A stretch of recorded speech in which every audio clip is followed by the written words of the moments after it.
नमस्कार बच्चों, कैसे हैं आप सभी। आशा करता हूँ अच्छे से होंगे और अपनी पढ़ाई जारी रखे हुए होंगे। मैं डॉक्टर अंजनी कुमार सिन्हा फिर से एक बार क्रैश कोर्स के अंतर्गत जो है आज चौथा चैप्टर लेकर के आप लोग के समक्ष उपस्थित हुआ हूँ, जिसका शीर्षक है सत्ता के वैकल्पिक केंद्र।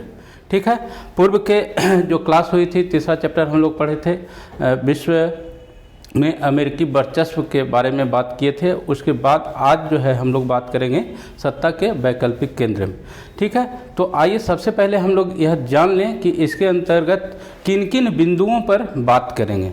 ठीक है, तो हम लोग जानेंगे कि यूरोपीय संघ जो है वह कैसे बना, उसके निर्माण के पीछे कौन कौन से कारण जिम्मेदार थे, वह आज की इम्पोर्टेंस उसकी क्या है, और उसके निर्माण में जो है किस प्रकार से सारे देश जो है एक होकर के आए हैं। ठीक है, उसके बाद फिर हम लोग उसके आगे बात करेंगे दक्षिण पूर्वी एशियाई देशों का एक संगठन है आसियान, और आज की तारीख में यह बहुत ही इम्पॉर्टेंट रोल दक्षिण एशिया और पूर्वी एशिया के रिजिम में अपना रखता है, और भारत इसमें अपना सदस्यता प्राप्त करने के लिए अभी प्रयास कर रहा है। हम लोग यह जानेंगे कि किस प्रकार भारत के समक्ष जब इसका प्रस्ताव आया था सदस्य बनने के लिए, तो भारत उसको रिजेक्ट करता है और आज उसी चीज़ को प्राप्त करने के लिए जो है वह प्रयास कर रहा है। ठीक है, इसको जानेंगे डिटेल्स में। उसके बाद फिर हम लोग चीनी अर्थव्यवस्था के बारे में जानेंगे, किस प्रकार की उसकी अर्थव्यवस्था रही है और आज वह किस प्रकार जो है एक डेवलप्ड कंट्री की तरफ जो है अग्रसर है। ठीक है, साथ ही हम लोग भारत और चीन के संबंधों की भी जांच पड़ताल करेंगे, किस प्रकार के हमारे संबंध रहे हैं अभी तक और आगे किस दिशा में मुड़ने की संभावना है। ठीक है, चलिए, तो हम लोग पूर्व से जैसा करते चले आ रहे हैं, प्रत्येक चैप्टर्स को पढ़ाने से पहले हम आपको उस चैप्टर से संबंधित प्रीवियस ईयर्स क्वेश्चन ज़रूर बताते हैं, ताकि आपको उस चैप्टर्स का इम्पॉर्टेंस पता चल जाए और वहाँ से आने वाले प्रश्नों की जो है जानकारी मिल जाए। तो हम चलते हैं सबसे पहले MCQs की तरफ। कुछ प्रश्न आए हुए हैं इस चैप्टर से भी, और उसको जान लेते हैं कि किन प्रकार के प्रश्नों को पूछा जाता है। ठीक है, तो पहला प्रश्न है कि निम्न में से कौन सा देश आसियान का सदस्य नहीं है। अब देखिए, इस तरह के प्रश्न जो है परीक्षा में पूछे जाते हैं, और आसियान में अभी तक 10 सदस्य हैं। तो 10 सदस्यों का नाम इस क्लास के बाद आपको याद रहेगा ताउम्र, इसकी हमारी गारंटी है। जीवन भर 10 जो सदस्य हैं अभी, वो आप याद रखेंगे। कैसे याद रखेंगे वो मैं आपको बताऊंगा। तो इसके लिए आपको जो है 10 देश का नाम याद करना होगा, तभी आप उसको रिप्लाई कर पाएंगे। ठीक है, तो देखिए यहाँ पर पहला जो ऑप्शन है इंडोनेशिया। इंडोनेशिया जो है वह अस्थाई, जब इसका निर्माण हुआ था आसियान का, उस समय ही यह सदस्य था। ठीक है, स्टार्टिंग में यह सदस्य था। फिलीपींस भी जो है उसी समय से रहा है। ठीक है, और सिंगापुर भी जो है वह जब प्रारंभ हुआ था आसियान उस समय से ही सदस्य रहा है। ठीक है, और यह श्रीलंका जो है वह श्रीलंका कभी भी इसका सदस्य नहीं रहा है। ठीक है, यहाँ हालांकि आपको आंसर दिख रहा है, हमेशा दिखता है। ठीक है ना, मैं दिखाता हूँ भी, लेकिन बनाने का तरीका जो है वह कैसे होना चाहिए यह हमेशा आप जो है उसको ध्यान रखने की ज़रूरत होती है। ठीक है, दूसरा प्रश्न है कि यूरो क्या है। यूरो क्या है? तो कहता है कि सार्क देशों की मुद्रा। तो सार्क देश की ऐसी कोई मुद्रा जो है नहीं है। यूरोपीय संघ के सदस्यों की मुद्रा, यूरोपीय संघ अर्थात EU, यूरोपीय यूनियन करके भी इसको इंग्लिश में बोला जाता है, या शॉर्ट में कहीं कहीं आपको ई और यू भी मिलेगा लिखा हुआ। ठीक है ना, तो सब का अर्थ जो है एक ही होता है, यह आप समझ के चलेंगे। पाकिस्तान की नई मुद्रा, देखिए ऐसा यहाँ पर एग्जामिनर जो है ना, कुछ ऐसी नई मुद्रा वहाँ पर हुई नहीं है, लेकिन वह आपको कंफ्यूज करने के लिए जो है एक नई शब्द जोड़ दिया है। ऐसे तो हम लोग जान रहे हैं कि पाकिस्तान की मुद्रा क्या है, लेकिन यहाँ पर नई मुद्रा जोड़ करके एग्जामिनर आपको कंफ्यूज करने का प्रयास करता है। इस तरह का ऑप्शन वो देता है। ठीक है, तो कंफ्यूज नहीं होना है, हमको जो है उसको पार पाना है, और पार पा जाइएगा, निश्चित रूप से कहीं कोई दिक्कत आपको नहीं होने जा रही है परीक्षा में। ठीक है, यूरोपीय संघ की स्थापना कब हुई? अगला प्रश्न हम देख रहे हैं 2010 में यह प्रश्न पूछा गया है। तो यूरोपीय संघ जो है जिसकी बात हम लोग अभी कर रहे हैं, यह maastricht की संधि हुई थी। maastricht की संधि हुई थी 1992 में। उसके बाद जो है यह आज जो वर्तमान यूरोपीय संघ हम देख रहे हैं उसका अस्तित्व आ जाता है, ठीक है। लेकिन 1957 ऑप्शन है, 2005 ऑप्शन है, 2006 ऑप्शन है। इसके बारे में भी आप जानकारी जरूर जुटाइएगा। जैसे यहाँ पर 1957 जो है यह यूरोपीय संघ से ही संबंधित है। कैसे संबंधित है, देखिए अगला प्रश्न जो है आपका 2009 में जस्ट उसी पे आया हुआ था। पूछता है कि यूरोपीय आर्थिक समुदाय की स्थापना कब हुई थी। आप जान लें कि आज जो इस यूरोपीय यूनियन की हम देखते हैं बनावट, वह जो है 1957 से शुरू होता है और यह यूरोपीय आर्थिक समुदाय से शुरू होकर करके आज यह यूरोपीय यूनियन के रूप में जाना जाता है। ऐसा नहीं है कि शुरू से ही यह यूरोपीय यूनियन के नाम से जाना जाता है, ठीक है। तो इसकी स्थापना कब हुई थी बच्चों, 1957 में हुई थी, ठीक है। इस तरह से आप सारे ऑप्शन देखिए, यहाँ पर ऑप्शन सेम है लेकिन प्रश्न जो है चेंज है, दोनों के आंसर जो है चेंज हो गए हैं, यह ध्यान रखेंगे। तब अगर आप मेरे कहे हुए बात को अगर फॉलो करिएगा, चारों ऑप्शन को जानने का प्रयास करिएगा तो नीचे वाला तो ऐसे आप सही बना लेंगे, है ना। ये लाभ होता है चारों ऑप्शंस को डील करने का, ठीक है। आगे हम लोग थोड़ा सा, इससे बहुत कम ही प्रश्न आए हैं अभी तक और दो इससे ज़्यादा इंपॉर्टेंट प्रश्न आते हैं। एक यूरोपीय यूनियन के संबंध में आएगा और दूसरा आसियान से संबंधित प्रश्न आता है। ज़्यादातर में यह देखा गया है कि उसके सदस्य देशों का नाम पूछेगा या उसका जो है इस्टेब्लिश्ड ईयर पूछेगा, यही प्रश्न ज़्यादा बनते हैं, या उसका जो है मुख्यालय पूछ सकता है, यही प्रश्न बनते हैं और अन्यथा और कोई टिपिकल प्रश्न यहाँ से नहीं बनेगा आपके लिए, ठीक है। तो हम लोग चलते हैं थोड़ा सा यूरोपीय संघ के बनने की हिस्ट्री को जानते हैं कि कैसे इसका जो है वह निर्माण हुआ है। तो बात हम लोग करेंगे फिर से द्वितीय विश्व युद्ध की। द्वितीय विश्व युद्ध जब 1939 से 45 तक चला और 45 के बाद जब एक महाशक्ति के रूप में अमेरिका विश्व पटल पे आती है और वह स्थिति यूरोपीय के लोग जो होते हैं, यूरोप के जो नेता होते हैं, उस समय यूरोप के देशों को लेकर के उनके मन में एक सवाल उत्पन्न होते रहता है कि अब यूरोप का कैसे डेवलपमेंट होगा, किस प्रकार जो है विकास होगा। क्योंकि लड़ाई में इतनी क्षति होती है हर देश की कि वहाँ की आम नागरिकों के जो हित होते हैं उसको फुलफिल करने में वहाँ की गवर्नमेंट बहुत अपने आप को असमर्थ पाती है, चाहे वह किसी भी देश का हो। तो इस स्थिति में जो है अमेरिका बहुत जो है मदद करता है, खासकर पश्चिमी यूरोप की अगर बात करें तो वहाँ के देशों के लिए आर्थिक मदद के साथ साथ हर प्रकार की जो संभव मदद होती है वह उपलब्ध कराता है। और यह मदद जो है वही मदद यूरोपीय यूनियन के गठन की तरफ जो है लेकर के जाता है। होता क्या है कि हम लोग यह जानते हैं कि 1945 से 1991 का जो युद्ध, ये दौर जो रहा है वह शीत युद्ध का दौर रहा है और इस दौर में दो विचारधाराओं की लड़ाई होते रही है ना। तो दो विचारधाराओं की जब लड़ाई हो रही थी तो उसके अंतर्गत एक जो गुट था वह दूसरे गुट को किसी भी कीमत पर जो है पछाड़ना चाहता था और इसी का लाभ जो है यूरोपीय देशों को मिला, खासकर पश्चिमी यूरोपीय देशों को मिला कि अमेरिका जो है यूएसएसआर को उस तरफ किसी भी स्थिति में बढ़ने नहीं देना चाहता था, है ना। वहाँ तक वह उसकी पहुँच नहीं बनने देता था और उस आर्थिक मदद से जो है वह अपने आप को उन देशों में इस्टेब्लिश करना चाहता था।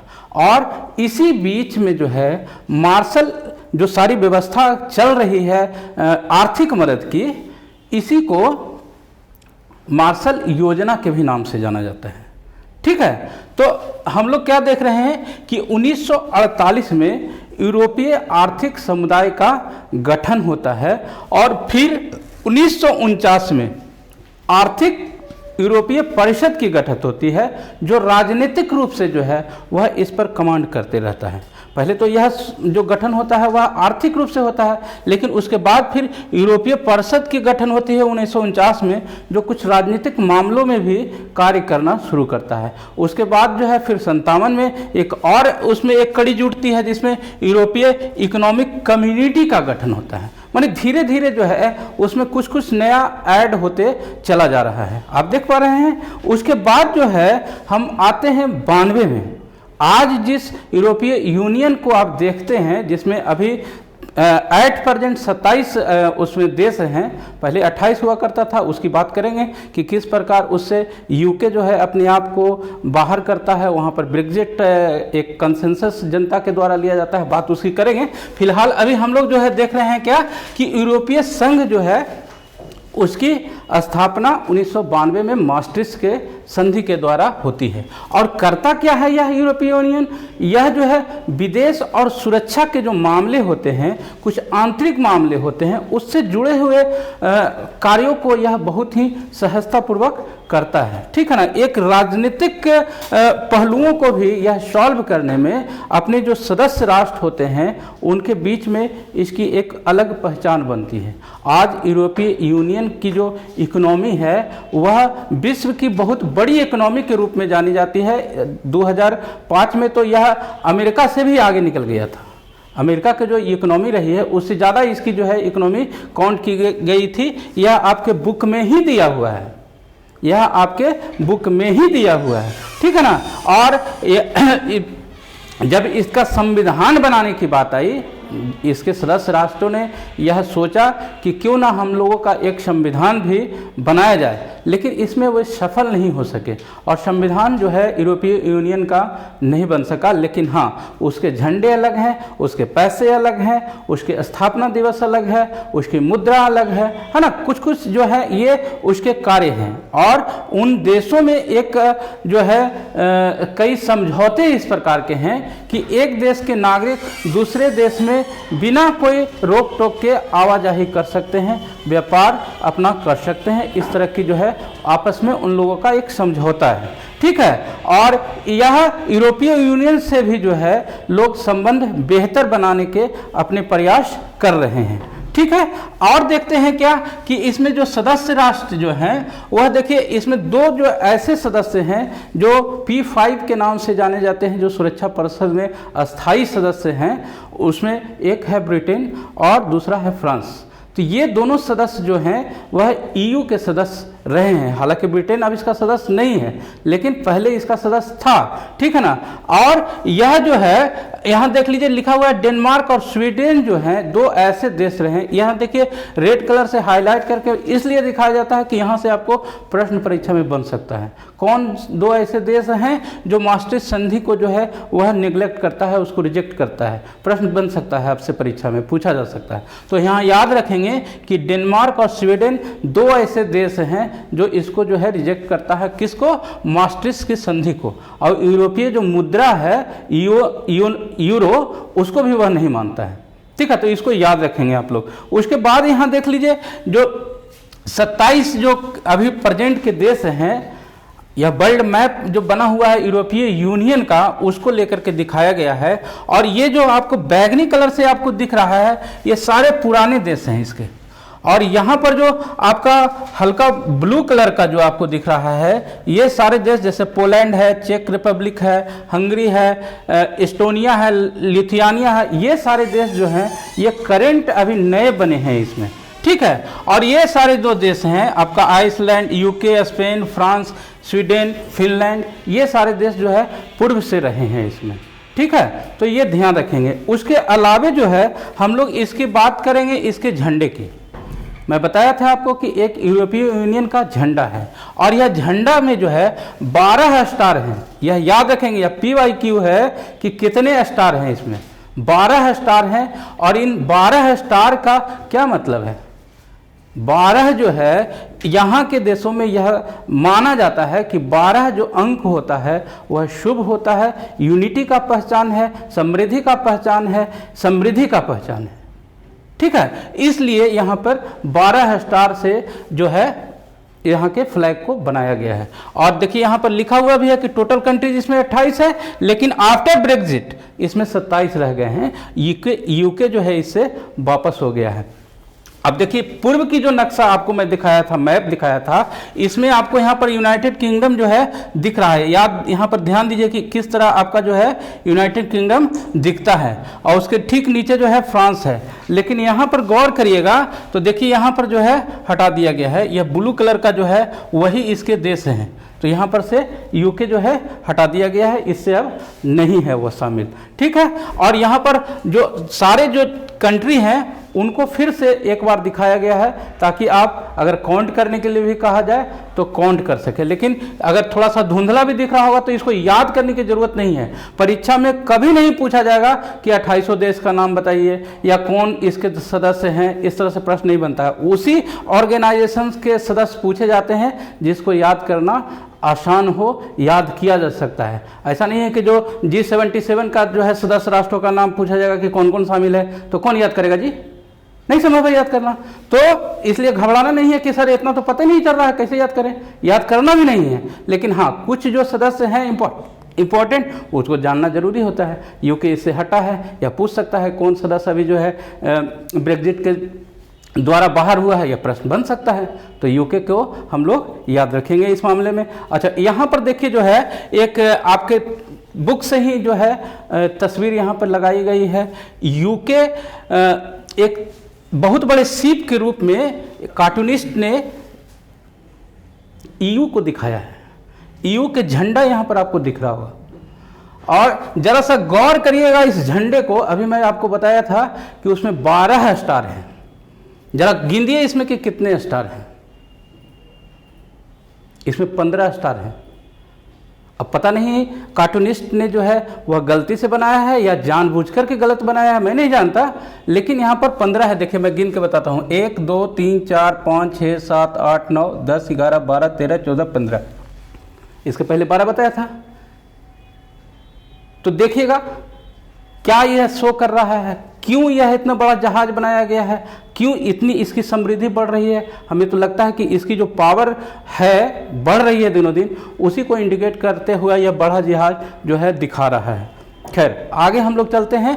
कुछ जो है इसके फैक्ट्स जो हैं, एक सूची दी हुई है आपके बुक में ही, उसी बुक से यह उठाया गया है, और इसको हम लोग समझने का प्रयास करते हैं कि अप्रैल 51 में 6 देशों के साथ जो है एक बनता है यूरोपीय कोयला और इस्पात समुदाय का गठन होता है, ठीक है। उसके बाद जो है 57 में इन्हीं 6 देशों के साथ रोम की संधि होती है, जिसमें यूरोपीय आर्थिक समुदाय का गठन होता है, ठीक है। उसके बाद जो है जनवरी 73 में देखिए कि और कौन कौन सा देश इसमें शामिल होते हैं। डेनमार्क, आयरलैंड और ब्रिटेन इसमें शामिल हो जाता है।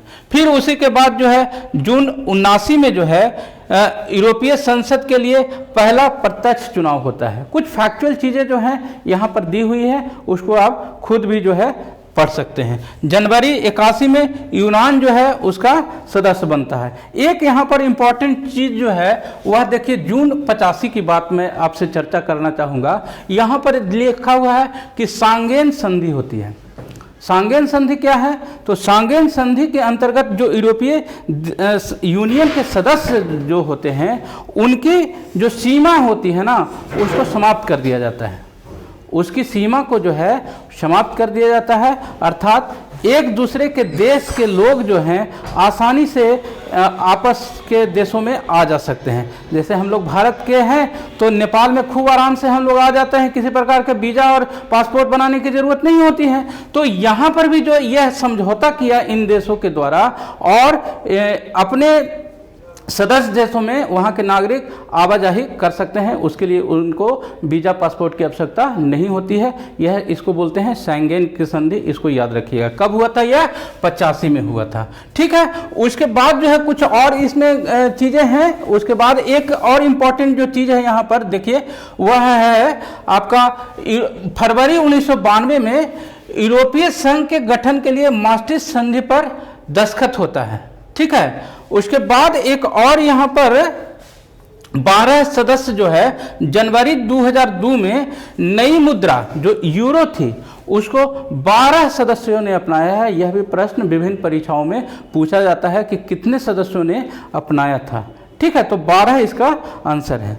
आगे हम लोग चलेंगे थोड़ा सा दूसरे संगठन की तरफ, आसियान जिसको शॉर्ट में बोलते हैं, दक्षिण पूर्व एशियाई देशों का राष्ट्रों का संगठन, जिसको अंग्रेजी में बोलते हैं association of south east Asian nation. ठीक है, तो यहाँ पर हम लोग अब पूर्व की जो कक्षा हुई थी मैं आपको पढ़ाया था समकालीन दक्षिण एशिया, तो दक्षिण एशिया में कौन कौन से देश होते हैं यह आप उससे अवगत होंगे। यहाँ पर दक्षिण एशिया का न सिर्फ बात करके दक्षिण और पूर्व दोनों की एशिया की बात हो रही है। तो यहाँ पर कौन कौन से सदस्य हैं, हालांकि यहाँ पर जो जितने आपको देश दिख रहे हैं सारे इसमें नहीं हैं, लेकिन यहीं से सारे वो हैं। ठीक है, दक्षिण एशिया यहाँ पर आप देख लीजिए जो है, यहाँ पर अपना भारत है, नीचे यहाँ म्यांमार हुआ, इधर ऑस्ट्रेलिया है। ठीक है, ये सारे जो हैं वह इसमें किस प्रकार कौन कौन से देश शामिल होंगे, 10 ऐसे अभी सदस्य हैं इसके जो इसके मेंबर हैं, और 10 मेंबर का मैं बताया था कि आपको नाम याद हो जाएगा उसके बाद। ठीक है, तो आगे हम लोग इसको हिस्ट्री थोड़ा सा जानते हैं कि कैसे इसकी स्थापना हुई। अभी तक ईयू के स्थापना के बारे में जाने, अब जो है एशियान कैसे स्थापित हुआ उसकी बात करते हैं। देखिए हुआ क्या था कि फिर द्वितीय विश्व युद्ध की तरफ चलेंगे, वहाँ हम लोग देखे थे कि अमेरिका और एक महाशक्ति के रूप में उभरा था, और एशिया और अफ्रीका के बहुत सारे देश जो थे उस समय गुलामी से जो है वह स्वतंत्र होते हैं, कहीं ना कहीं वे किसी न किसी के उपनिवेश रहा करते थे। पहले जब 50-60 के दशक में ये देश स्वतंत्र हुए तो इनके सामने एक समस्या थी अपने डेवलपमेंट की, और फिर से गुलाम ना हो जाए इससे बचे रहने की भी। ठीक है, तो इस क्रम में हम लोग जानते हैं कि एक बांडुंग सम्मेलन हुआ था जो इंडोनेशिया में हुआ था, और यह 1955 में एशिया और अफ्रीका के 29 देश उसमें शामिल हुए थे। और इन देशों के सम्मेलन के बाद जो है हम लोग यह भी जानते हैं कि 5 ऐसे बहुत बड़े लीडर जो हुए जिनके नेतृत्व में गुट निरपेक्ष आंदोलन चला, है ना, जिसमें हमारे देश के नेहरू जी भी थे, उसमें बहुत एक्टिव पार्टिसिपेशन था उनका। भारत इस पॉलिसी को शुरू में मानने वाला था। 2 ध्रुव में जो पूरा विश्व बटा हुआ था उसमें किसी ध्रुव में शामिल ना होने का निर्णय जो है उस समय के तत्कालीन प्रधानमंत्री नेहरू जी द्वारा किया गया था, है ना। हम लोग ये सारी चीजें जो है वो पढ़ चुके हैं पूर्व की कक्षा में, मैं उसको रिकॉल आपको करा रहा हूं, क्योंकि इसमें अगर रिकॉल नहीं करूंगा तो फिर जो ये चीजें सारे आपको समझ में नहीं आएगी। तो हुआ क्या, ये 2 चीजें तो चल रही थी, लेकिन फिर भी दक्षिण एशिया या एशिया के जो देश थे उसमें कहीं ना कहीं यह कोऑर्डिनेशन नाम की कमी दिख रही थी। वे अपने आप को जो है दूसरे देश से जो है कोऑर्डिनेट नहीं कर पा रहे थे, एक सशंकित मुद्रा में जो है वह दूसरे अपने पड़ोसी देशों को भी देख रहे थे। तो इसी बीच में जो है यह संगठन आता है सामने, और जिस कमी को लोग झेल रहे थे उस कमी को पूरा करने का यह बहुत हद तक कार्य करता है। कमी क्या मैं भी बताया आपको कि लोग जो है कोऑर्डिनेशन नहीं था, लोग एक दूसरे को सशंकित भाव से जो है देखा करते थे, और इसको जो है यह आसियान जो 5 संगठन 5 देश जो शामिल हुए थे, इसको मैं आपको निमोनिक के जरिए बताऊंगा। देखिए यहाँ पर लिखा हुआ भी है इंडोनेशिया, मलेशिया, फिलीपींस, सिंगापुर और थाईलैंड। ये 5 जो स्टार्टिंग के सदस्य राष्ट्र रहे हैं, इनके द्वारा ही बैंकॉक घोषणा 1967 में यह स्थापित होता है। बैंकॉक में यह बैठक होती है जहां पर यह निर्णय लिया जाता है, उसको बैंकॉक घोषणा के नाम से जानते हैं। ठीक है ना, तो यहाँ पर यह निर्णय लिया गया कि जो है आसियान स्थापित किया जाएगा, और सब साइन करते हैं, यह गठित हो जाता है। उस समय भारत को भी सादर निमंत्रण भेजा जाता है कि भाई आप मेरे साथ इस संगठन में आ जाइए हम लोग के साथ। लेकिन उस समय भारत जो है उस पर विचार नहीं करता है, बोलता है कि नहीं, हमको इसी संगठन में रहने की कोई ज़रूरत नहीं है, हम ऐसी जो है कार्य कर रहे हैं। ठीक है ना, और वह शामिल नहीं होता है। और आज इसकी सफलता जो है इतनी बढ़ गई है कि दक्षिण एशिया या एशिया कह लीजिए, दक्षिण एशिया नहीं, एशिया में एक बहुत बड़े संगठन के रूप में अंतर्राष्ट्रीय पटल पर यह आसियान को जाना जाता है। विश्व के हर डेवलप्ड देश जो है आसियान देशों से संबंध बेहतर बनाने का प्रयास कर रहा है। आज अमेरिका हो, ब्रिटेन हो, फ्रांस हो, चीन हो, ये सारे जो है इससे जो है अपने व्यापार और ये अन्य संबंधों को जो है बेहतर बनाने का प्रयास कर रहे हैं। भारत भी जो है अब सोच रहा है कि जो हम इसको में जो है शामिल हो, चूँकि इससे हमारा डेवलपमेंट बढ़ेगा। जब व्यापार बढ़ेगा, ओपननेस आएगा, एक दूसरे देशों में आना जाना होगा, व्यापार के नए संबंध डेवलप होंगे, तो विकास के अवसर ज़्यादा बढ़ेंगे। ये जो है अब चल रहा है। तो होता क्या है फिर जो है यह कार्य जो है कैसे करता है, एक आसियान संस्कृति डेवलप हो जाती है। इसका काम करने का तरीका जो है आसियान का, यह कभी भी डिक्टेटर तरीके से या एकदम फोर्सफुली काम करने का यह कार्य नहीं करता है। यह हर चीज़ को बातचीत के जरिए, समझौते के जरिए, विचार विमर्श के जरिए, एक रेगुलर मीटिंग स्थापित कर करके जो है वह समस्या का समाधान करता है। और यह तरीका जो है वह देखिए इस तरीके से जो है क्या करता है, वह आर्थिक विकास तो करता ही करता है, सामाजिक और सांस्कृतिक विकास भी जो है यह हासिल करने का प्रयास करता है। और नए सदस्य के रूप में देखिए यहाँ पर जोड़ा गया है ब्रुनेई है, वियतनाम है, लाओस, म्यांमार और कंबोडिया। कुल जो है अभी 10 सदस्य इसके अंतर्गत हैं। मैं बताऊंगा आपको कैसे उसको याद करना है, घबराइए नहीं आप, ठीक है। तो यह जो इसका काम करने का तरीका जो है ना, अनौपचारिक और टकराव रहित, टकराना नहीं है, समझौता कर लो, एक दूसरे को समझो, एक दूसरे को जो है आप समय दो, ताकि जो है उसकी कमी और हमारी कमी जो है एक जगह पर आकर के उस समस्या का समाधान किया जा सके। और यह काम करने का इसका तरीका जो है ना, वह एक आसियान शैली के रूप में पूरे विश्व में जानी जाती है। कैसे काम करना है भाई, तो आसियान शैली के वे में काम करना है, उस तरीके से काम करना है, अर्थात बातचीत के जरिए, रेगुलर मीटिंग के जरिए ये कार्य करता है, ठीक है। तो इसमें यह जो कार्य कर रहा है, तो यहाँ पर भी 3 जो है यह यूरोपीय यूनियन के आधार पर ही यहाँ पर भी कुछ कार्य जो है प्रगति होती है। और 2003 में 3 नए स्तंभ इसको में जोड़े जाते हैं। वह कौन कौन से स्तंभ हैं भाई, तो आसियान सुरक्षा समुदाय है, फिर आसियान आर्थिक समुदाय है, और तीसरा है आसियान सामाजिक संस्कृति समुदाय। 3 जो है अलग स्तंभ इसको में और जोड़े जाते हैं, ताकि जो है इन देशों के संबंध और प्रगाढ़ हो सके, ठीक है।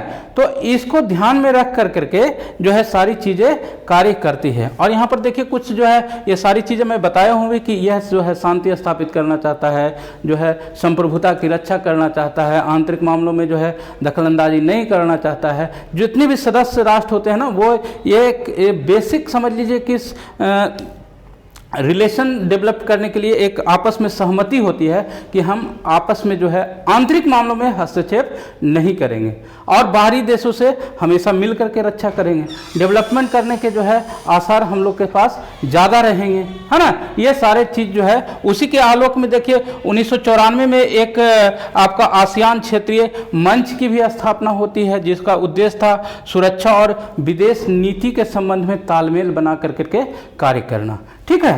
उसके बाद जो है हम लोग और थोड़ा सा इसके बारे में जान लें कि विजन 2020 जो है साझा बाजार भी जो है और उत्पादन भी जो है एक बनाने का इसका उद्देश्य है। और यह क्वेश्चन जो है विजन 2020 यह PYQ है।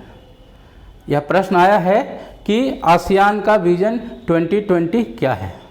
तो यहाँ आप देख लीजिए कि इसके अंतर्गत अंतर्राष्ट्रीय समुदाय के मंच पर इसको एक बहिर्मुखी प्रतिभा का जो है ऑर्गेनाइजेशन का दर्जा प्राप्त हुआ है। और बहिर्मुखी कहने का क्या मतलब होता है कि बहिर्मुखी वे लोग होते हैं, वह संस्था होती है जो अपनी बात को जो है अच्छे ढंग से रखने में कहीं भी संकोच नहीं करता है, एक दृढ़ता के साथ जो है अपनी बात को रखता है। जो भी संगठन उसको बहिर्मुखी प्रतिभा का माना जाता है ना। तो उसके बाद एक और यहाँ पर प्रश्न आपके लिए छुपा हुआ है कि भारत किन 2 ऐसे आसियान के सदस्य हैं जिसके साथ मुक्त व्यापार समझौता किए हुए हैं, प्रश्न बन सकता है। तो यहाँ देखिए सिंगापुर और थाईलैंड आसियान के ऐसे 2 सदस्य हैं जिससे भारत इस प्रकार की संधि किए हुए है। और भारत तो यह भी अभी चाह रहा है कि पूरे आसियान के साथ इस प्रकार के संबंध बन जाए, हम उसके सदस्य बन जाए, ताकि जो है उसका व्यापार और बढ़े, है ना।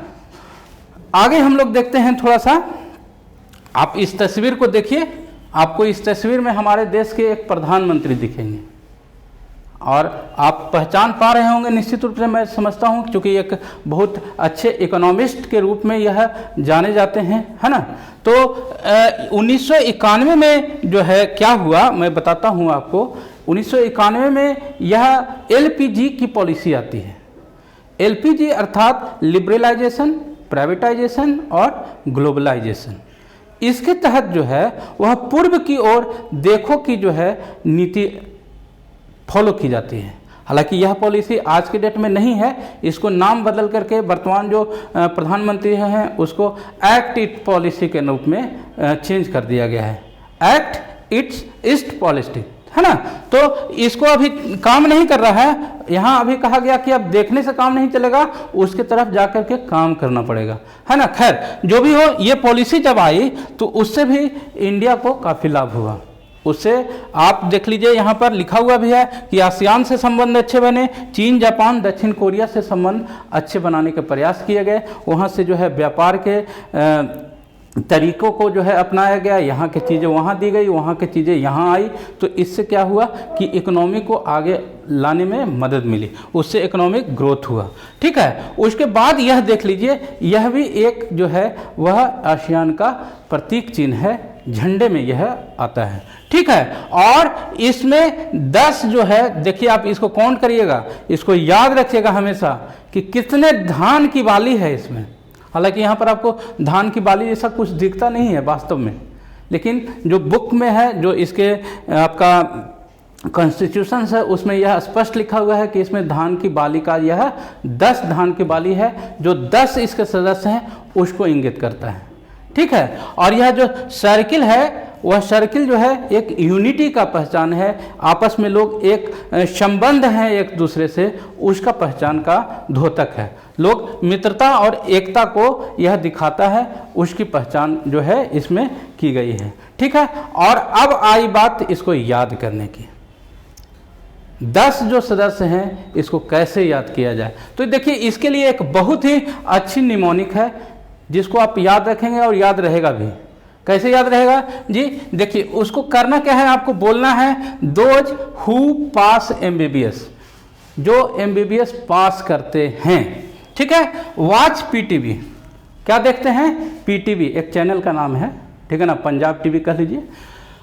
एंड बाय, और क्या करते हैं, खरीदते हैं एलआईसी पॉलिसी, एलआईसी पॉलिसी खरीदते हैं। एमबीबीएस बन गए तो क्या करेगा आदमी, खूब देखेगा टीवी, पैसा खूब आता है डॉक्टर बन जाने के बाद, फिर एलआईसी पॉलिसी बहुत सारी चीज़ खरीदा जाता है ना। लेकिन अब भैया मेरे इसको जो है डिकोड करना है, डिकोड करना है। मालूम चलेगा कि कोडिंग आ गया, डिकोडिंग नहीं आया तो फिर गड़बड़ हो जाएगा बात, है ना। तो कैसे डिकोड करना है जी, देखिए M for Malaysia, B for Brunei, B for Burma.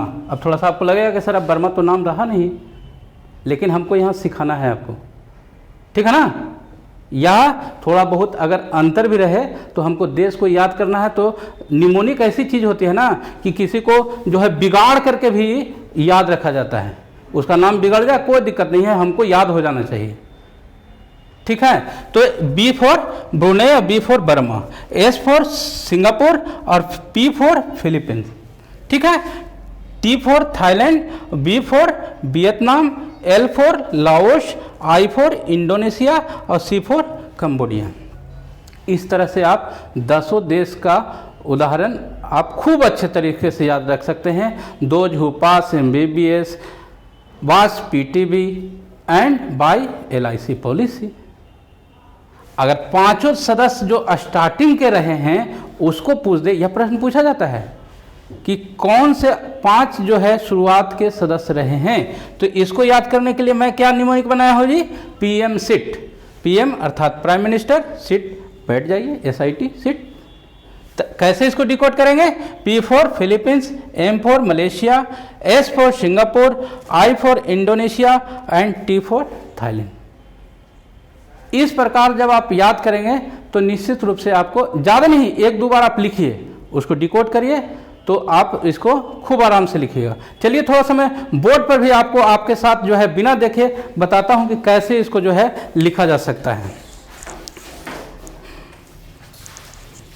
देखिए मैं आपको बताया था PM सिट, ये कौन है जी? 5 जो है स्टार्टिंग मेंबर हैं, है ना।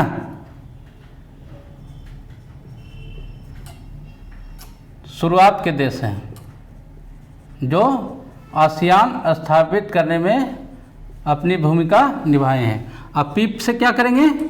फिलीपींस। एम से क्या करेंगे? मलेशिया। एस से क्या करेंगे? सिंगापुर। आई से क्या करेंगे? इंडोनेशिया।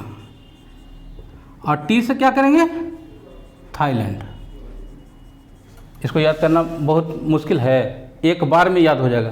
केवल लिखिए और फिर उसको डिकोड करिए, भूलने का कभी बात ही नहीं है, कभी नहीं भूलिएगा। और 1 नंबर तो आसान से पॉकेट में रख करके आप परीक्षा में जाइएगा ना, तो 1 नंबर पॉकेट में लेके जाइएगा कि हमारा 1 नंबर दम निश्चित आएगा। कोई भी देश पूछे हमको आता है, लेकिन जब 10 कंट्री का नाम पूछेगा जी, तब क्या करना है?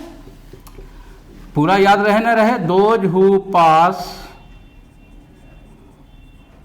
MBBS watch PTB, ठीक, एंड बाय LIC पॉलिसी, ठीक है। अब जो है इसको हम लोग डिकोड करते हैं। M for Malaysia, B for Brunei, B for Burma, S for Singapore, ठीक है। PTB, P for Philippines, T for Thailand, B for Vietnam, ठीक है। L for Laos, I for Indonesia और C फॉर कंबोडिया। है ना आसान? कोई दिक्कत है? एक बार 2 बार प्रैक्टिस कर लोगे भाई मेरे, एकदम निश्चित याद हो जाएगा। चलिए आगे थोड़ा सा हम लोग देखते हैं, चीन की अर्थव्यवस्था के बारे में बात करते हैं। चीन की अर्थव्यवस्था जो है वह कैसे डेवलप होती है उसकी चर्चा करते हैं, ठीक है।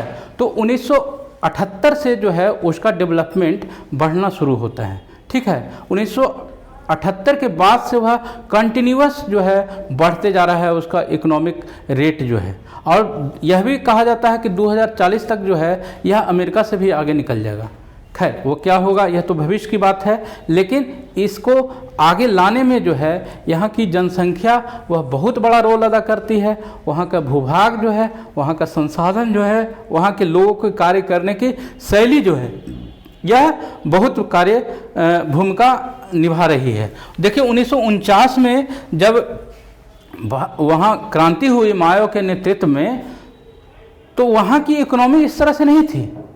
वहाँ साम्यवादी जो है व्यवस्था थी और एक बंद इकोनॉमी था वहाँ का, क्लोज्ड इकोनॉमी जो कह लीजिए।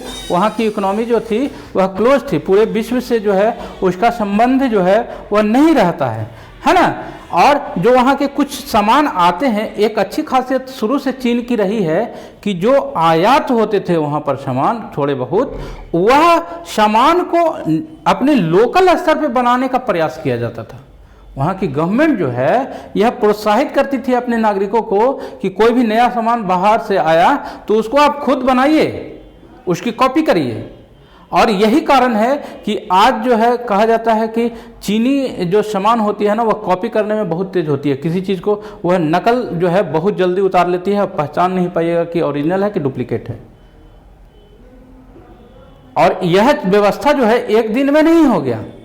वहाँ की गवर्नमेंट जो है वह वहाँ की स्वास्थ्य और शिक्षा को लेकर के बहुत ही ज़्यादा कार्य करती है, बल्कि अपने नागरिकों के इस प्रकार की स्वास्थ्य और शिक्षा की व्यवस्था देती है जो वह विश्व लेवल के से भी अच्छा वह व्यवस्था देती है। ठीक है ना। तो यह सब कुछ चीज़ें धीरे धीरे वहाँ पर कार्य कर रहे थे। और जब वहाँ पर शासन में बदलाव आता है तो फिर 1972 में प्रेजेंट जो गवर्नमेंट होती है वहाँ की, वह कहती है कि नहीं, हमको जो है पश्चिम के देशों से अब संपर्क स्थापित करने की आवश्यकता है, ठीक है ना। और इसी दृष्टिकोण को रखते हुए देखिए यहाँ पर लिखा गया है 1973 में जो प्रधानमंत्री हैं वहाँ के चाउ एन लाई वह किस किस मुद्दे पर, कृषि, उद्योग, सेना और विज्ञान प्रौद्योगिकी के मुद्दे पर यूएसए से संबंध स्थापित करते हैं कि आप इन चीज़ों को आदान प्रदान करिए, हमारे के यहाँ कुछ दीजिए, हमारे के यहाँ का जो चीज़ है वो आप यहाँ से ले जाइए, ठीक है ना। और 78 में ही जो तत्कालीन नेता थे देंग सियाओपिंग, वह आर्थिक सुधारों के लिए खुले द्वार की नीति अपनाते हैं।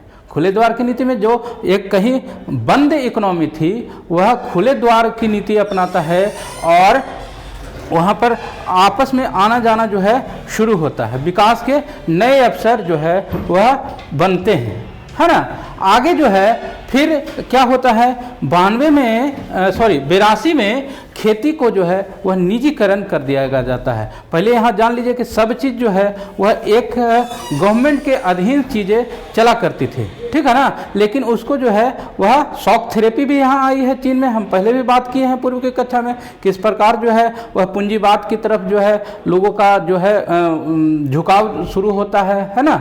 और फिर 1998 में उद्योग का निजीकरण किया जाता है, निजी हाथों में उद्योग को दिया जाता है। उद्योग लगाना और जो है डेवलप करना एक आसान शर्तों पे जो है वह लोगों को अवसर प्रदान किया जाता है ना। तो फिर एक और चीज़ें होती है कि विशेष आर्थिक क्षेत्र, जिसको SEZ अर्थात स्पेशल इकोनॉमिक जोन कर करके एक कंसेप्ट का निर्माण किया जाता है, जिसके तहत विदेशी व्यापार को बढ़ावा दिया जाता है ना।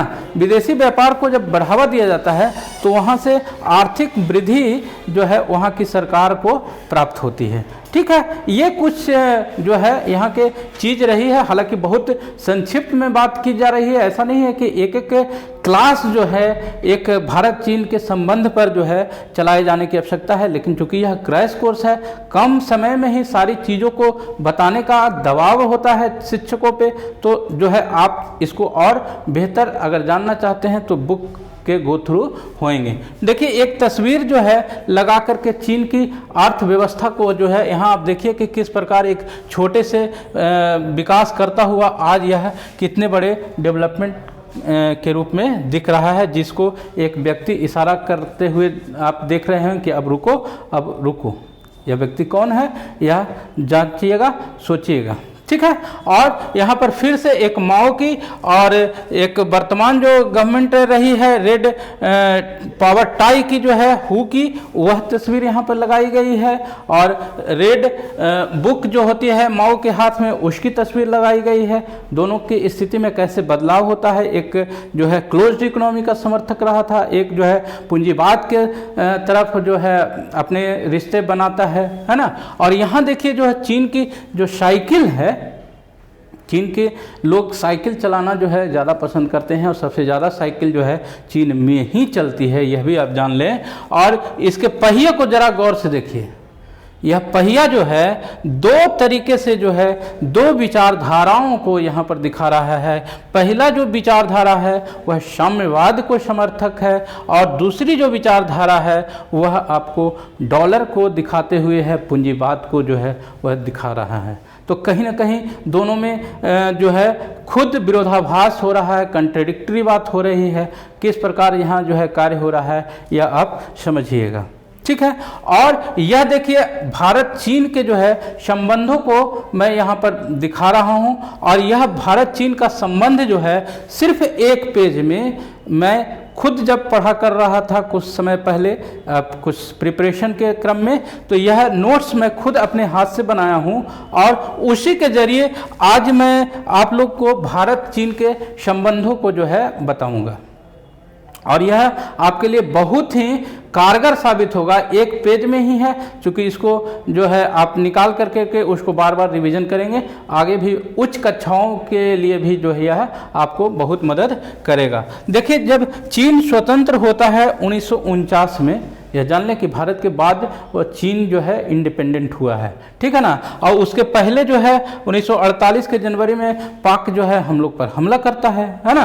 तो चीन जब 1949 में स्वतंत्र होता है तो उस समय उसकी स्थिति जो है वह भारत से खराब ही होती है, भारत से स्थिति उसकी अच्छी नहीं होती है। वह एग्रीकल्चर बेस्ड जो है वह कंट्री रहा है, वहाँ पर कई तरह के जो है रूढ़िवादी चीज़ें प्रचलित रहा करती है। वहाँ पर बार्टर सिस्टम फॉलो होता है, जहाँ पर वस्तु से आदान प्रदान के बल पर जो है वह कार्य होता है, ठीक है ना। भारत से कहीं वह पिछड़ा हुआ ही उसकी जो है वह स्थिति थी, लेकिन आज जो है वह हम लोग से बहुत आगे निकलता हुआ दिख रहा है। खैर, हम ये नहीं कहेंगे कि हमारा देश कार्य नहीं कर रहा है, लेकिन वह एक डेवलप्ड कंट्री से सटता हुआ नजर आ रहा है और आज भी हम जो है वह एक विकासशील के श्रेणी में ही खड़े हैं। खैर, आगे हम लोग देखते हैं कि क्या हुआ जी। तो 18 से 24 अप्रैल 1955 को बांडुंग में एक सम्मेलन होता है, जिसके तहत जो है नैम की स्थापना होती है। और नैम जो है वह स्थापित होता है तो उसमें कितने सदस्य लोग जो भाग लेते हैं जी? 29 सदस्य जो है इंडिया और अफ्रीका, इंडिया कहते हैं सॉरी, एशिया और अफ्रीका के 29 जो है सदस्य वहाँ पे भाग लेते हैं। और इसी बीच में जो है कश्मीर का मामला जो है यूएनओ चला जाता है, वहाँ पर सीज फायर जो है लगा दिया जाता है। फिर जो है क्या होता है कि 1954 में तिब्बत को आज़ाद देश का ओहदा प्राप्त होता है और पीस एग्रीमेंट जो है इंडिया और चाइना के बीच में एक पास किया जाता है, एक साइन होता है, ठीक है ना। जब 1954 में पंचशील समझौता होता है नेहरू और चाउ एन लाई के बीच में, तो जो यहाँ पर जो चीज़ें खराब होती है उसको एक रिलेशन डेवलप कर करके बताने का प्रयास किया जाता है, ठीक है ना। ये समझौता होता है पंचशील, लेकिन उसके बाद जो है स्थिति समान नहीं होती है। चीन भी जो है वह कम जो है नहीं है। कुछ समय के बाद क्या होता है कि चीन जब एक नक्शा जारी करता है तो हमारा जो अरुणाचल प्रदेश का हिस्सा रहता है वह अपने नक्शे में दिखा देता है कि यह हमारा है, ठीक है। जब 1900 नक्शा में यह दिखाता है तो फिर थोड़े संबंध जो है खराब होते हैं, और थोड़े संबंध खराब होते हैं उसके बाद ही वह जो चीन जो है 1964 में देखिए वह पहला परमाणु परीक्षण करता है। कब करता है? 1964 में ही पहला परमाणु परीक्षण करता है। ध्यान रखिएगा कि हमारे बाद वह स्वतंत्र हुआ है और हमसे पहले परमाणु परीक्षण करता है ना। 49 में स्वतंत्र हुआ, 64 में हुआ कर लिया, हम लोग 47 में जो है आज़ाद हुए और पहला परमाणु परीक्षण उसके 10 साल बाद यानी 74 में कर पाए। खैर कोई बात नहीं है, आगे हम लोग देखते हैं क्या होता है। परमाणु परीक्षण जब करता है तो चीन के साथ जो है पाकिस्तान और यूएसए जो है वह हाथ बढ़ाते हैं कि भाई तुम जो है हमसे दोस्ती कर लो। चूँकि उस समय एशिया की स्थिति ऐसी थी कि भारत को लोग जो है हमेशा पछाड़ने के फेर में लगा करते थे, और पाकिस्तान तो शुरू से जो है इंडिया का दुश्मन रहा है ना।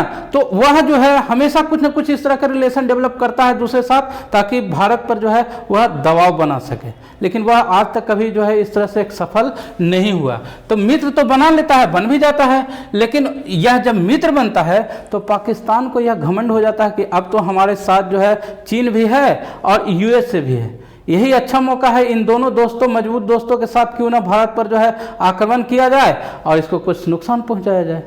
करता है वो, और 65 में जब वह हमला करता है भारत पर तो बेचारे को फिर उसको जो है दुर्गति हो जाती है। लाल बहादुर शास्त्री जिस मजबूती के साथ अपने देश का नेतृत्व करते हैं तो पाकिस्तान को जो है मुंह की खानी पड़ती है और वह हार जाता है। जब हार जाता है तो देखिए, चूंकि अमेरिका उसका दोस्त है और दोस्त जब हार जाएगा तो उसका मुंह तो लटक जाएगा ना यार। तो देखिए यहाँ पर डाउन एरो कर करके यही मैं दिखाया हूं कि यूएसए का जो है वह मनोबल गिर जाता है। यहाँ पर बहुत ही शॉर्ट में मैं नोट्स बनाया हूँ, यह मेरे सेल्फ रीडिंग के लिए मैं बनाया था, क्योंकि इसको से बार बार मैं रिवीजन करता हूँ, अभी भी करता हूँ, ठीक है ना। तो यह यहाँ आपको समझ में नहीं आएगा जब तक मैं आपको एक्सप्लेन नहीं करूँगा। तो यहाँ पर यूएसए जो है वह उसका चेहरा लटक जाता है, दोस्त हार गया तो स्वाभाविक है, तकलीफ तो होगी ही। उसके बाद क्या होता है जी, देखिए अभी मैं बात कर रहा था 67 में एशियान का गठन होता है, और यहाँ देखिए क्या है लिखा हुआ है, ऑफर रिजेक्टेड। कौन रिजेक्ट करता है? भारत। भारत के पास यह ऑफर आता है कि आप बन जाइए सदस्य, लेकिन वह उसको रिजेक्ट कर देता है। फिर क्या होता है, इसी बीच में जो है इंडिया और यूएसएसआर के बीच में एक ट्रीटी होती है, एक संधि होती है, जिसको इंडो यूएसएसआर ट्रीटी के रूप में जाना जाता है। और ये ट्रीटी जो है बहुत कार्य करता है भारत के लिए। कैसे कार्य करता है इससे देखिए, 71 में ही ट्रीटी होती है, और कुछ ही समय के बाद जो है बांग्लादेश को लेकर करके पाकिस्तान के साथ जो है लड़ाई शुरू हो जाती है ना। और चूंकि पाकिस्तान जो है वह यूएसएसआर का दोस्त था यूएसए का, तो यहाँ पर क्या करता है यूएसए कि अपने जंगी जहाज जो है वह इंडिया के खिलाफ जो है वह भेज देता है। तब पाकिस्तान ये तो उसका साथ देता है, तो इंडिया को याद आता है कि अरे रे रे, हमारा भी तो एक दोस्त बहुत तगड़ा है, ही है, अभी जस्ट हम लोग उससे वार्ता किए थे। तो यह फिर यूएसएसआर को जो है कहता है इस तरह की, और यूएसएसआर फिर जब अपना जंगी जहाज उसके खिलाफ भेजता है, तब फिर अमेरिका अपने जहाज को वापस बुलाता है, और फिर से वहाँ पर पाकिस्तान हारता है। तो ये जो है फिर यह समझौता जो होता है 1972 में, शिमला समझौता, आईजी अर्थात इंदिरा गांधी, शॉर्ट में लिखा हुआ है, इंदिरा गांधी और बेनजीर भुट्टो के बीच में यह समझौता होता है। फिर जो है मामला शांत होता है। उसके बाद देखिए फिर हम लोग फिर नीचे से थोड़ा सा आएंगे, क्योंकि पेज यहीं तक था, उसकी एक निश्चितता होती है पेज की लंबाई की। तो फिर यहाँ से स्टार्ट करते हैं हम लोग 71 तक, यहाँ 72 तक आ गए। अब 74 में चलते हैं कि मई 74 में हम लोग के यहाँ एक बहुत ही बड़ा कार्य होता है। पहला परमाणु परीक्षण इंदिरा गांधी के ही समय में होता है, और यह क्या होता है, अंडरग्राउंड होता है। जान लीजिए कि एनपीटी और कुछ जो न्यूक्लियर संधियां हुई थी उसके तहत यह रिस्ट्रिक्शन था कि आप कहाँ नहीं कर सकते हैं न्यूक्लियर टेस्ट। तो उसके देखते हुए जो है वह न्यूक्लियर अंडरग्राउंड, यानी कि जो है जमीन के नीचे जाकर करके किया गया था, ठीक है। और जब वह न्यूक्लियर परीक्षण करता है तो यूएसए जो है क्या करता है, भारत पर सैंक्शन लगा देता है। सैंक्शन क्या होता है, एक प्रकार का प्रतिबंध होता है। कई तरह के भारत पे प्रतिबंध लगा दिया जाता है कि आप ये नहीं करेंगे, ये नहीं करेंगे, ये नहीं करेंगे, ये नहीं करेंगे। बहुत सारे हैं, उसको जानने की जरूरत नहीं है। हाँ, इतना जान लीजिए कि भारत पर यूएसए जो है प्रतिबंध लगाता है, जिसको जो है वह कई तरह के कार्यों को करने से उसको रोक दिया जाता है। ठीक है, कोई बात नहीं है, करने दीजिए उसको। देखिए यहाँ पर एक चीज़ मैं अपने नोट्स बनाने के क्रम में भी भूल गया था, जिसको मैं यहाँ पर अंकित किया हूँ। 74 के बाद फिर 68 की घटना लिखा हूँ, क्योंकि यह इंपॉर्टेंट था, यहाँ पर जगह नहीं था इसलिए यहाँ पर लिखा है। एनपीटी पढ़ाया हूँ आप लोग को। 1968 में एनपीटी अर्थात नॉन प्रोलिफरेशन ट्रीटी होती है, जिसके अंतर्गत देखिए ये 5 आपको लिख रहा हुआ UUCF। आप नहीं बताऊंगा तो आपको लगेगा सर ये क्या लिख दिए हैं। तो यहाँ देखिए U for UK, U for UK, USA और यूके 2 हो गया, और तीसरा U से USSR 3 U हो गया, और चौथा C for China, F for France. ये 5 अस्थायी सदस्य जो हैं उन्हीं के माथे की उपज थी कि साहब ये चीज़ सिर्फ हमारे पास ही रहनी चाहिए, दूसरे पास ना जाए। तो ऐसा थोड़ी होगा जी, भारत, पाकिस्तान और इजराइल जो है कहा ना ना हम इस पर साइन नहीं करेंगे। और यह प्रश्न जो है आपके भी एग्जाम में आया हुआ है, और जस्ट अभी पिछले महीना एग्जाम हुआ था कॉलेज लेक्चरर का, उसमें भी प्रश्न आया था कि किन देशों ने जो है एनपीटी संधि पे साइन नहीं किया है। आपसे भारत का ऑप्शन पूछा था इजी, लेकिन मैं बताया हूं आपको कि यह दोनों देश भी याद रखेंगे कि भारत, पाकिस्तान और इजराइल, यह 3 ऐसे देश हैं जो इस संधि पर साइन नहीं किए हैं। ठीक है, आगे चलते हैं। फिर जब 74 की बात हो गई, 75 में हम लोग जानते हैं कि हमारे के यहाँ एकदम आंतरिक अशांति हो गई, जो है इमरजेंसी लागू हो गया। इंदिरा गांधी जो है कई तरह के डिक्टेटर कार्य करने शुरू कर दिए, उनके खिलाफ जो है कई तरह के आंदोलन हुए, जेपी आंदोलन हुआ, और भी रोड पर जो है कई तरह के प्रदर्शन हुए, कई नेताओं को बंद कर दिया गया, इस तरह की चीज़ें हुई अपने देश में। लेकिन खैर उसके से हम लोग को नहीं अध्ययन करना है। जब सत्ता में परिवर्तन आता है 77 में, तब क्या होता है से देखिए। 77 जब परिवर्तन होता है तो नई गवर्नमेंट जब बनती है तो वो यूएसए के तरफ जो है वह अच्छे संबंध बनाने का प्रयास करती है, और अच्छे संबंध बनाने का प्रयास करती है तो यूएसए खुश हो जाता है और फिर जो है सैंक्शन हटा देता है, फिर सैंक्शन जो है हटा देता है। ठीक है, उसके बाद फिर 91 में एलपीजी आया था, मैं बताया पहले भी चर्चा किया हूं, और एलपीजी के अंतर्गत जो है आईएमएफ, मैं बताया हूं आईएमएफ जो है फंड उपलब्ध कराता है आपका स्ट्रक्चरल डेवलपमेंट करने के लिए, ढांचागत संरचना के विकास के लिए आईएमएफ जो है वह ऋण मुहैया उपलब्ध कराता है, उसके तहत जो है वह जो है ऋण मुहैया कराता है। अब हुआ क्या 91 में तो यूएसएसआर जो है टूट जाता है ना, विघटन हो जाता है।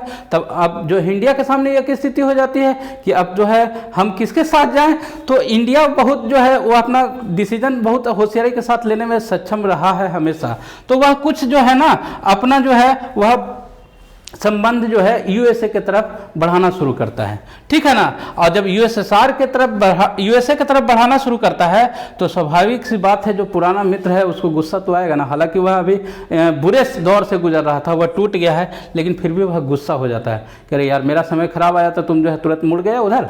खैर मुड़ा, तब जो है रसिया को लगता है कि अच्छा ठीक है तो हम तो हर दुश्मन से जो है दोस्त बन जाते हैं, वह उसको पाकिस्तान को जो है दोस्त बना लेता है कि हम तुम भाई भाई अब इंडिया को जो है परेशान करेंगे। लेकिन थोड़े ही समय में रसिया को यह ज्ञान हो जाता है कि हम गलत निर्णय कर लिए, पाकिस्तान कभी जो है हमारा दोस्त नहीं हो सकता है, किसी का दोस्त जो है वह नहीं हो सकता है। ठीक है ना, तो वह रिवर्स बैक कर जाता है कि ना हम गलत कर लिए, हमारा दोस्त जो है भारत ही रहेगा। ठीक है, फिर 98 में जब परमाणु परीक्षण करता है दूसरा भारत, तो फिर से यूएसए जो है वह गुस्सा हो जाता है, फिर से वो सैंक्शन लगा देता है, कहता यार हम एक बार तुमको हटा दिए फिर तो कर लिया यार। तो भारत कहाँ मानने वाला था। अटल जी और अब्दुल कलाम आज़ाद की जोड़ी थी, एक बेस्ट गवर्नमेंट के रूप में जानी जाती है, कुछ तो नया होना था, तो हुआ भी। उसके बाद जो है जब यूएसए पर 9/11 का हमला हुआ तब उसको ज्ञान हुआ कि अरे नहीं, भारत जो है हमेशा कहते रहता है कि भारत आतंकवाद, पाकिस्तान जो है आतंक फैलाता है भेजता है, वो नहीं सुनता था। जब उसके घर में यह बीती तब जो है वह इसके खिलाफ काम करना शुरू करता है, और पिछली कक्षा में हम लोग पढ़े थे कि इस प्रकार जो है वह इंड्यूरिंग फ्रीडम ऑपरेशन शुरू करता है, ऑपरेशन डिजर्ट स्टॉर्म शुरू करता है ना, ऑपरेशन इराकी फ्रीडम शुरू करता है, यही सब कारण से लेकर के। खैर, तो फिर जब यह घटना होती है तो उसको एहसास हो जाता है कि हम गलत कर रहे हैं, फिर जो है वह अपना सैंक्शन को वापस ले जाता है। अब आप कहेंगे कि सर थोड़ा सा जो है बता रहे हैं चाइना का संबंध, कुछ कुछ जो है यूएसए के साथ भी चल रहा है, तो जो चीज़ें साथ साथ चल रही है उसको जो है आप समझेंगे ना तो ज़्यादा आपको जो है चीज़ें समझ में आएगी। फिर ठीक है, अब फिर जो है सैंक्शन जब हटता है तो भारत जो है अपनी न्यूक्लियर पॉलिसी लेकर के आता है। न्यूक्लियर पॉलिसी कब लाता है? 2003 में लाता है, और इस पॉलिसी का जो एक बहुत बड़ा उद्देश्य जो है, एक उसके अंतर्गत टर्म कंडीशन जो है वह है NFU अर्थात नो फर्स्ट यूज पॉलिसी, और CMD कॉमन मिनिमम डिटरेंस, कम से कम जो है हम नुकसान करेंगे, लेकिन हाँ अगर हम पर छेड़े तो फिर छोड़ेंगे नहीं, ये शर्त लिखा हुआ है भाई मेरे। न्यूक्लियर जो ये आपका पॉलिसी है इसमें लिखा हुआ है कि हमको अगर तंग करिएगा तो फिर हम कितने बड़े भारी से आपको अगर हमला करेंगे उसका आप जो है आप सोच नहीं रख सकते हैं, ये लिखा हुआ है। खैर आगे हम लोग देखते हैं कि फिर जो है 2005 में सिविल न्यूक्लियर डील हुआ था, यह चर्चा पिछली क्लास में भी किए हैं, ज़्यादा मैं समय नहीं लूँगा। फिर जो है 2018 में मोदी और ट्रंप के बीच में 2+2 डायलॉग होता है, ये चीज़ें जो है वह चल रही है। इसी बीच में जो है आप देखे होंगे कि चीन का भी जो है संबंध किस प्रकार अभी करंट में भी चलते आ रहा है। कुछ प्रश्न जो है आपका लघु उत्तरीय प्रश्न के रूप में है, यहाँ पर आंसर दिया हुआ है, डील नहीं करूँगा क्योंकि क्लास बहुत ज़्यादा लंबी हो जाती है ना। तो आसियान विजन 2020 में बताया था ना कि यह PYQ है, यह देखिए 2021 में इसी साल जो है प्रश्न पूछा गया था। आगे कौन सा प्रश्न है? आसियान के उद्देश्य क्या है, यह पूछा गया है। फिर दीर्घ उत्तरीय प्रश्न के रूप में जो है आसियान के उद्देश्य क्या है, यह बहुत ही इंपॉर्टेंट प्रश्न है, इसको आप जरूर आप फॉलो करके लिख करके याद कर लेंगे ताकि जो है यह परीक्षा में प्रश्न आ सकता है। 11, 13, 19 3 वर्षों में यह प्रश्न जो है आ चुका है। ठीक है। दूसरा जो है प्रश्न दीर्घ उत्तरीय के रूप में है, वर्तमान समय के संदर्भ में भारत और चीन के संबंधों की विवेचना करिए। ये 3 ही प्रश्न इससे आपसे बनेंगे। पहला बनेगा EU से, दूसरा बनेगा एशियान से और तीसरा भारत चीन संबंध से। 3 प्रश्न जो है इस चैप्टर से बनेंगे आपको। और ये 3 प्रश्न जो है देखिए 3 पेज में यह मैं लिखा हूँ ताकि कोई भी पॉइंट जो है छूटे नहीं। कुछ गृह कार्य के रूप में कुछ प्रश्न बन सकते हैं। इससे अलावे भी जैसे क्षेत्रीय संगठन को बनाने के क्या उद्देश्य हैं, क्यों क्षेत्रीय संगठन लोग बनाते हैं, यह आ सकता है प्रश्न। भौगोलिक निकटता का क्षेत्रीय संगठनों के गठन का क्या असर होता है। फिर है आसियान विजन, ये तो आ चुका है, मुख्य बातें जो है। फिर भी यह प्रश्न रिपीट होने का भी चांस है। और क्यों रिपीट होने का चांस है मैं बताया आपको कि भारत इसका सदस्य बनना चाहता है। भारत के लिए यह आज की तारीख में इम्पॉर्टेंट रोल अदा कर रहा है, इसलिए यह प्रश्न इम्पॉर्टेंट है। इसको जरूर आप लोग पढ़ के जाएंगे। हालांकि इस पिछले साल आया हुआ है, लेकिन फिर भी मैं कह रहा हूं कि इसको आप जरूर पढ़ के जाएंगे। ठीक है। आसियान समुदाय के मुख्य स्तंभों एवं उनके उद्देश्यों का वर्णन करें।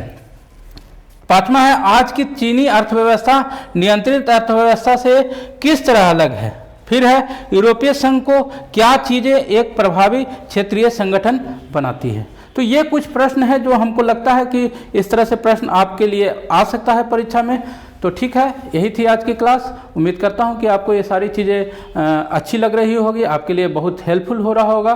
तो बने रहिए हम लोग के साथ। और आने वाले समय में जो क्यूज हम लोग करेंगे मंथली, उसमें डेली क्यूज होगा। हम लोग के जो गया गाइडेंस का चैनल है यूट्यूब, टेलीग्राम पे, व्हाट्सएप पे, उससे कनेक्ट हो जाइए। नंबर दिया हुआ है, उससे कॉन्टैक्ट करके आप उसमें जुड़ जाएँ। डेली क्यूज होगा, उसमें आप अपने आप को जाँच पाएंगे कि कितना हम जो है सही कर पा रहे हैं। मिलते हैं फिर अगले वीडियो के साथ, तब तक के लिए बाय।